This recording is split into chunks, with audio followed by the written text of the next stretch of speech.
Ta parole est une lampe à mes pieds, une lumière sur mon sentier. Psaume 119, verset 105. La méditation.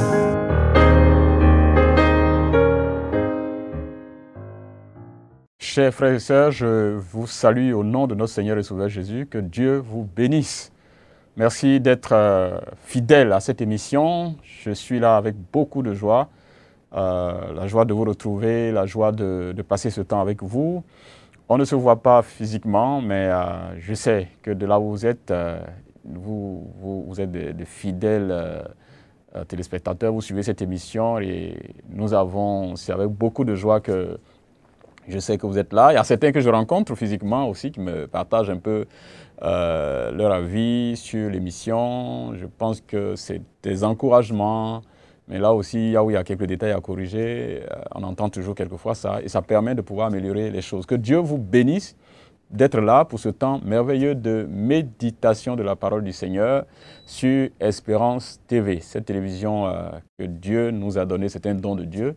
Et nous bénissons les initiateurs de cela, toute l'Église méthodiste. Et nous voulons bénir le Seigneur pour toute cette équipe technique qui fait ce travail formidable. Vous ne les voyez pas, ils sont très, très nombreux qui font ce travail technique, vous permet d'avoir cette émission.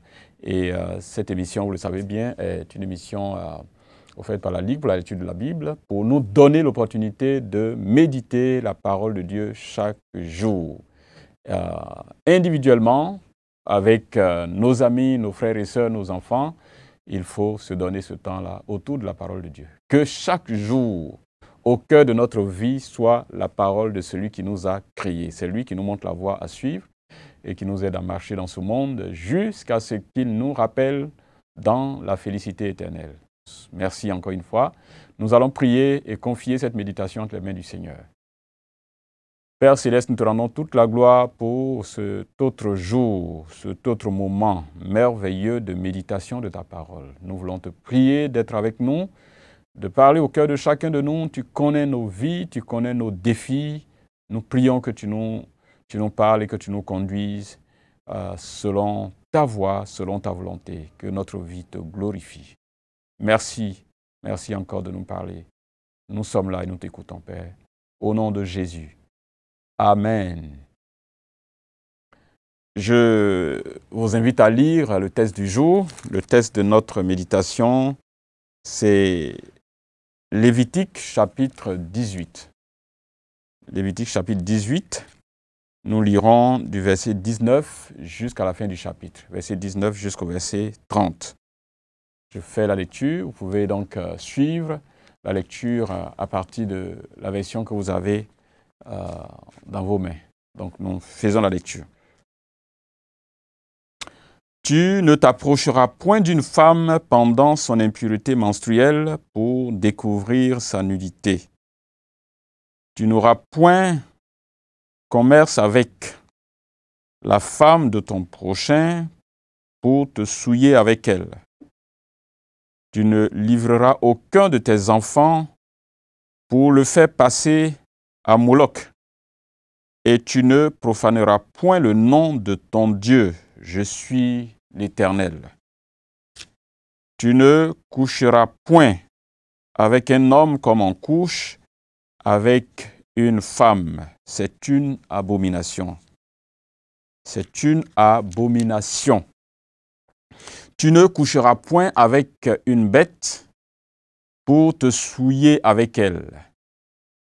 La femme ne s'approchera point d'une bête pour se prostituer avec elle. C'est une confusion. Ne vous souillez par aucune de ces choses, car c'est par toutes ces choses que se sont souillées les nations que je vais chasser devant vous. Le pays a été souillé. Je punirai son iniquité et le pays vomira ses habitants. Vous observerez donc mes lois et mes ordonnances, et vous ne commettrez aucune de ces abominations, ni l'indigène, ni l'étranger qui séjourne au milieu de vous. car ce sont là toutes les abominations qu'ont commises les hommes du pays qui y ont été avant vous, et le pays en a été souillé. Prenez garde que le pays ne vous vomisse, si vous le souillez comme il aura vomi les nations qui étaient avant vous. Car tous ceux qui commettront quelqu'une de ces abominations seront retranchés du milieu de leur peuple. Vous observerez mes commandements et vous ne pratiquerez aucun des usages abominables qui se pratiquaient avant vous. Vous ne vous souillerez pas. Je suis l'Éternel, votre Dieu. Jusqu'ici, notre lecture. Que le nom du Seigneur soit béni. Je vais parler ici de la sainteté pratique. Ça, c'est l'idée que nous voulons garder à l'esprit. La sainteté pratique. Et je pense que ce texte va nous donner dans la réflexion quelques éléments, bien entendu, sur Dieu, notre Dieu. Et des vérités aussi qui sont révélées dans ce texte sur ce Dieu que nous adorons. Et je rappelle que ce texte, comme je le disais tantôt, notre réflexion va tourner autour de la question de la sainteté pratique. Alors, il vous rappelez bien que les autres textes que nous avons lus dans Lévitique, la plupart des textes tournaient autour, bien entendu, des sacrifices, comment les sacrifices vont être faits, les différentes sortes de sacrifices qui doivent être faits, qui ressemblent un peu à des choses beaucoup plus rituelles. Dieu est en train de montrer que la vie spirituelle n'est pas seulement des choses rituelles, mais c'est-à-dire je fais un sacrifice, je fais tel sacrifice, je donne tel animal, ainsi de suite, avec tout le lot de sacrifices ici. Mais ça doit avoir un lien direct avec la vie pratique. C'est-à-dire que notre vie doit être en conformité avec ces multiples sacrifices qui sont donnés, que Dieu donne. Donc Dieu ne voulait pas simplement que les gens aient toute la vie centrée sur ça, mais oui, les sacrifices préparent Dieu, ou bien montrent la sainteté de Dieu à son peuple, mais ce peuple lui-même est appelé à vivre de façon pratique cette sanctification au quotidien, dans ses actes quotidiens, dans sa manière de marcher au quotidien. Et Dieu donne donc de façon précise des éléments clés, des éléments précis sur cette question de la sanctification pratique, dans la pratique. Le premier aspect, ou bien l'aspect clé dans ce texte que nous avons lu, qui est l'un des éléments qui est relevé, c'est la question de la pratique sexuelle. Donc, les pratiques sexuelles qui sont des pratiques sexuelles déviantes, des pratiques sexuelles qui sont en dehors des pratiques naturelles que Dieu a instituées dans les relations entre un homme et une femme. Dieu prend le temps donc de donner quelques détails. D'abord, le fait d'avoir des relations sexuelles avec une femme qui n'est pas notre femme. Dieu est en train de proscrire ça.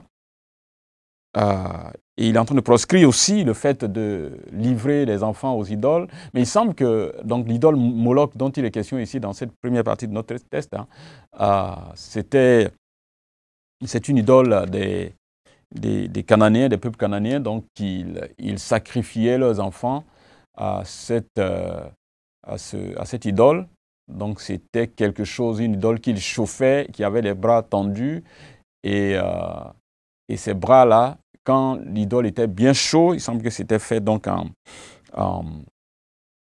bronze, et quand c'est très chaud, ils mettaient l'enfant dans les bras de cette idole jusqu'à ce que l'enfant meure. Et ces pratiques-là, Dieu n'a pas voulu que son peuple recopie ça. C'est des choses, des pratiques qu'il faisait, et Dieu ne voulait pas que son peuple recopie ça. D'autres commentateurs disent que au-delà de ça, Dieu ne voudrait pas que les filles soient livrées à une sorte de prostitution rituelle. Il ne faut pas qu'ils livrent leurs enfants à la prostitution dans ce genre de sacrifice. C'est une manière aussi de sacrifier ses enfants à l'idolâtrie, à l'idole, que de les livrer à la prostitution rituelle. Voilà. Donc Dieu ne voulait pas ça. Il ne fallait pas tuer les enfants. Il ne fallait pas aussi les livrer, les jeunes filles, à une sexualité dépravée, une sexualité rituelle. Donc ça, c'est des éléments importants. Mais un élément particulier sur lequel Dieu insiste, c'est qu'un homme ne couche pas avec un homme. Et à la fin de ce verset, le verset 22, Dieu dit que c'est une abomination. Donc c'est souligné que c'est une abomination. Une pratique sexuelle abominable, contre nature. Hein, c'est contre nature, c'est contre les principes de Dieu, c'est contre ce que Dieu a établi. C'est donc une abomination. Et il le souligne très bien. Qu'on ne pratique pas l'homosexualité, c'est une abomination. Dieu insiste là-dessus. Je m'arrête un peu pour savoir, mais comment les gens lisent la Bible? C'est l'un des versets aussi clairs quand même que Dieu est en train de donner. Donc un homme ne couche pas avec un homme comme il aurait fait avec une femme. L'idée ici, c'est que c'est juste une manière pour Dieu une sorte d'euphémisme, de ne pas dire les choses clairement, mais un homme ne doit pas avoir de relation sexuelle avec un autre homme. Ça, c'est clair, et ça, c'est clair ici, noir sur blanc. Je ne sais pas comme quelle autre lecture, avec quelle manie, on peut avoir une autre lecture de ce texte. Donc, Dieu dénonce l'homosexualité. Et il ajoute au verset 23 une autre pratique sexuelle que nous voyons de nos jours, malheureusement, et qui étaient aussi des pratiques qui se faisaient dans l'ancien temps avec les peuples qui environnaient Israël. C'est la bestialité qui consiste à avoir des relations sexuelles avec une bête, avec un animal. Et Dieu dit que ça ne doit pas se faire. Et il souligne, comme il a fait pour le verset 23, il souligne que c'est de la confusion. C'est de la confusion. Ça peut décrire donc tout le désordre. C'est un désordre total. C'est pas humain, c'est pas intelligent, c'est pas sage. Ça va au-delà de toutes sortes de normes, c'est la perversion. Donc c'est de la confusion. Dieu le dit noir sur blanc. Pour ne pas que quelqu'un soit tenté de justifier cela ou de donner un autre justificatif à une telle pratique. Donc, des pratiques sexuelles déviantes, le peuple de Dieu devrait s'en abstenir. Et Dieu donne ça clairement. Ça, c'est l'une des marques de la sanctification pratique. Donc, une pratique sexuelle contraire à ce qui se faisait autour. Donc, aller avec une femme qui n'est pas sa femme, donc c'est de l'adultère, ou un homme qui n'est pas son mari, ou avec une fille ou bien un jeune homme avec qui on n'est pas marié, c'est de l'impudicité, c'est une pratique sexuelle donc qui n'est pas selon les normes que Dieu a voulu. L'homosexualité et la bestialité. Donc Dieu considère ces pratiques sexuelles comme étant quelque chose qui souille, qui n'est pas conforme à ce qu'il a établi. Donc ça, c'est des choses pratiques que Dieu donne à ses enfants. Donc les pratiques sexuelles déviantes. C'est clairement spécifié, c'est bien visible que ses enfants vivent cela. Alors, après avoir dit cela, Dieu va donner les conséquences en quelque sorte de ce que de ceux qui font cela. Il dit, ne vous souillez par aucune de ces choses, car ça c'est le verset 24 que je suis en train de lire, car c'est par ces choses, par toutes ces choses-là, que se sont souillées les nations que j'ai chassées de devant vous. Le pays en a été souillé et je punirai son iniquité et le pays vomira ses habitants. Donc, cette telle pratique, Dieu dit que ça ne doit pas se vivre par son peuple. Donc, les Israélites ne devaient pas pratiquer de telles choses. Il dit pourquoi? Les conséquences, c'est que c'est la raison pour laquelle Dieu va arracher la terre de Canaan à ceux qui l'habitaient. Donc, puisque Dieu donne cela avant qu'ils ne rentrent, les Israélites rentrent dans la terre promise. Donc c'est à cause de ça que Dieu a décidé de leur arracher cette terre-là pour donner ça aux enfants d'Israël. Donc c'est à cause de ce péché-là que Dieu va le faire, que Dieu va prendre cette sanction. La terre même est souillée par ce péché. Par ce péché. Ce n'est pas seulement ceux qui pratiquent ce péché qui sont souillés, mais la terre même sur laquelle ils vivent, cette terre-là est souillée. Et ça, c'est quelque chose que nous devons garder à l'esprit. Le péché ne souille pas seulement l'individu. Le péché souille la terre. Le péché affecte le cosmos. Le péché affecte l'univers. Le péché crée un déséquilibre dans l'univers. Le péché affecte la société entière. Il déséquilibre la société. Et donc, c'est la raison pour laquelle Dieu va trouver que ces gens-là qui habitent cette terre-là sont indignes de cette terre. Ils doivent abandonner, ils doivent être détruits, ils doivent être tués, ils doivent quitter là. Ils doivent être chassés de là.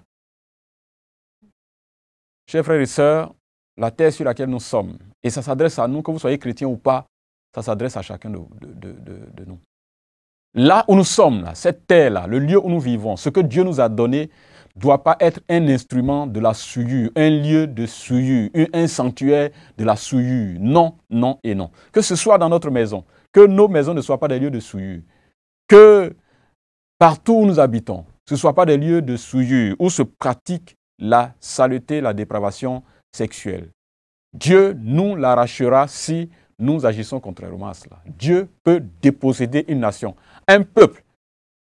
Si le lieu que Dieu nous a donné pour l'honorer, pour le célébrer, est utilisé comme un lieu pour la pratique du désordre. Dieu lui-même a fait détruire le temple de Jérusalem à cause du fait que les Juifs en ont fait un lieu de désordre.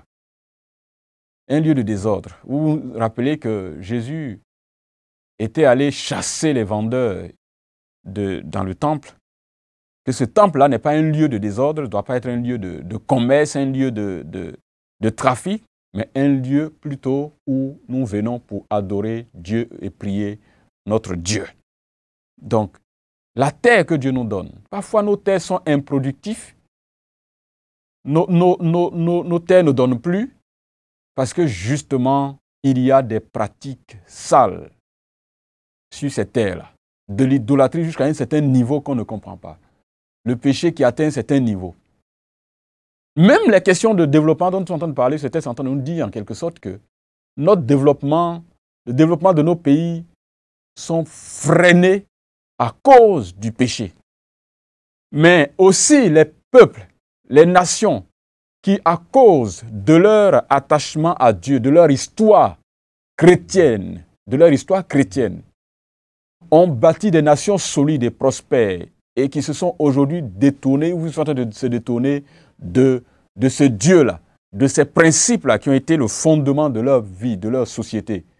Ces nations qui ont tourné dos à Dieu tombent dans la décadence. Et les signes sont là autour de nous pour nous interpeller.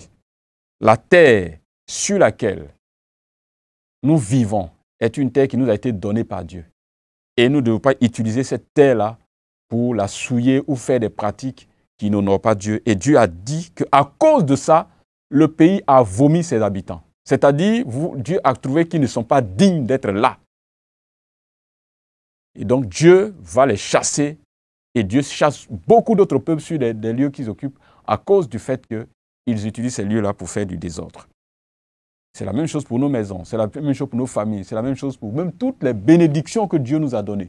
Si nous utilisons ces choses contre Dieu, contre la volonté de Dieu, contre la gloire de Dieu, Dieu va nous les récupérer parce qu'il ne nous les a pas donnés pour que nous puissions en faire des objets de saleté, de souillure.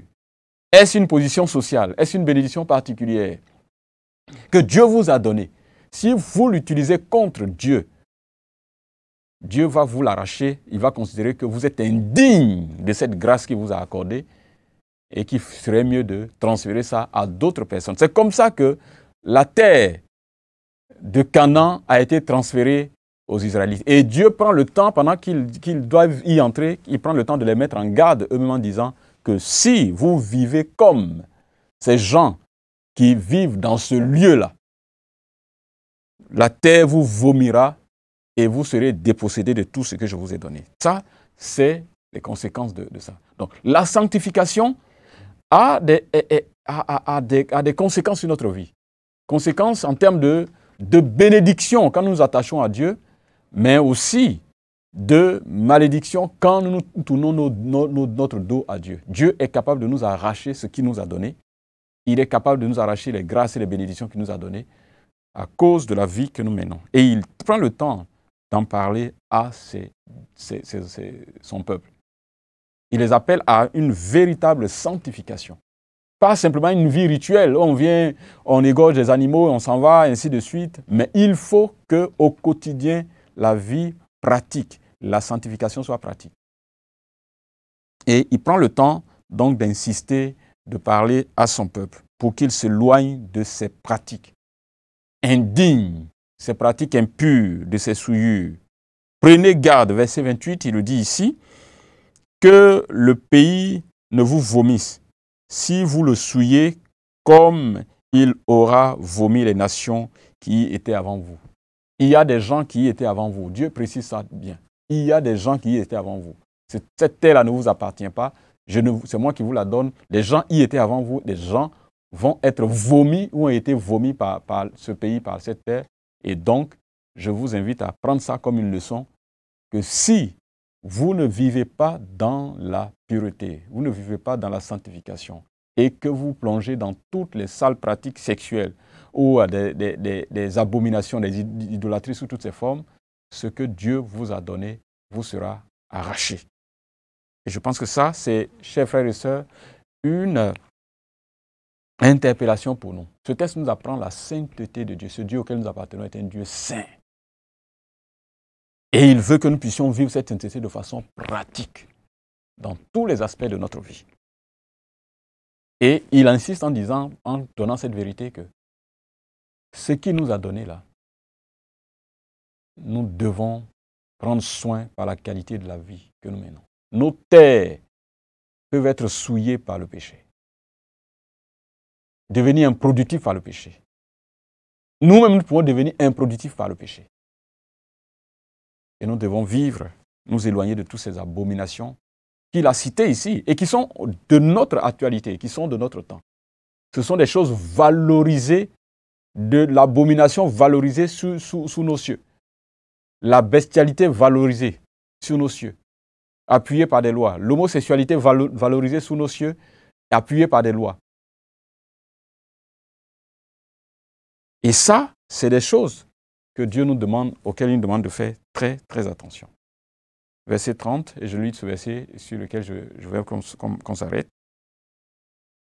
Vous observerez mes commandements et vous ne pratiquerez aucun des usages abominables qui se pratiquaient avant vous. Vous ne vous en souillerez pas. Je suis l'Éternel, votre Dieu. Et que ce texte soit gravé dans notre... Dieu souligne ça pour dire que c'est lui qui parle. Et c'est lui qui donne ses orientations. Et c'est lui qui nous interpelle à ne pas nous comporter de la sorte. Ce n'est pas quelqu'un d'autre. C'est notre Dieu, créateur du ciel et de la terre. Le Dieu tout-puissant qui nous parle et nous devons être attentifs à ce qu'il nous dit. Il est l'Éternel, notre Dieu, qui demande que nous puissions nous éloigner de toute souillure. La sanctification pratique, c'est dans chaque aspect de notre vie. La gestion en particulier de notre sexualité, la gestion de nos vies, notre vie en rapport avec les idoles, les choses qui peuvent occuper la première place dans notre vie au lieu que ce soit Dieu lui-même. Chers frères et sœurs, que le Seigneur nous aide, que le Seigneur nous garde et qui nous donne la force de nous éloigner de toutes ces choses qui ont envahi notre monde et qui sont en train de s'imposer aux gens presque partout. Mais nous pouvons résister et glorifier le nom du Seigneur. Amen. Nous prions le Seigneur. Père céleste, nous te rendons toute la gloire. tu nous montres clairement que tu nous as appelés à vivre une vie de sanctification pratique. Il y a des choses, des domaines précis que tu as soulignés. Tu veux que nous ne vivions pas dans l'adultère. Tu veux que nous éloignions de l'homosexualité, des relations sexuelles avec des personnes de même sexe. Sont proscrites. Tu proscris aussi des relations sexuelles avec des animaux. Et tu nous donnes de nous en éloigner, au risque de perdre tout ce que tu nous as donné, les bénédictions que tu nous as données. Fais-nous grâce. Fais sortir tous ceux qui sont dans une telle vie. Aide-les, Seigneur. Donne-leur la force de surmonter cela et de sortir de là. Nous te prions, Seigneur Père, de purifier nos terres souillées par l'idolâtrie, par le désordre sexuel, par l'homosexualité. Nous te demandons pardon. Sauve nos peuples, Seigneur. Sauve le monde qui vit sous ta colère et sous la malédiction. Et donne à ton Église de tenir ferme sur ses principes en face de la pression que le monde veut lui imposer par rapport à ces pratiques abominables. Nous t'en prions, aide-nous dans notre marche, chacun dans son coin, qu'il honore Dieu par une sexualité conforme aux principes établis par Dieu. Gloire, honneur et louange à toi, Père, pour ta parole. Au nom de Jésus. Amen. Chers frères et sœurs, que le Seigneur vous bénisse. Merci pour votre présence régulière, fidèle à cette émission. Nous allons nous retrouver les prochaines fois pour d'autres émissions, évidemment. Je vous encourage à être aussi avec tous les autres membres de l'équipe qui passent aussi les autres jours où je ne suis pas là. Soyez fidèles à ce temps de méditation et de transformation spirituelle. Que Dieu nous bénisse. Amen. Ta parole est une lampe à mes pieds, une lumière sur mon sentier. Psaume 119, verset 105. La méditation.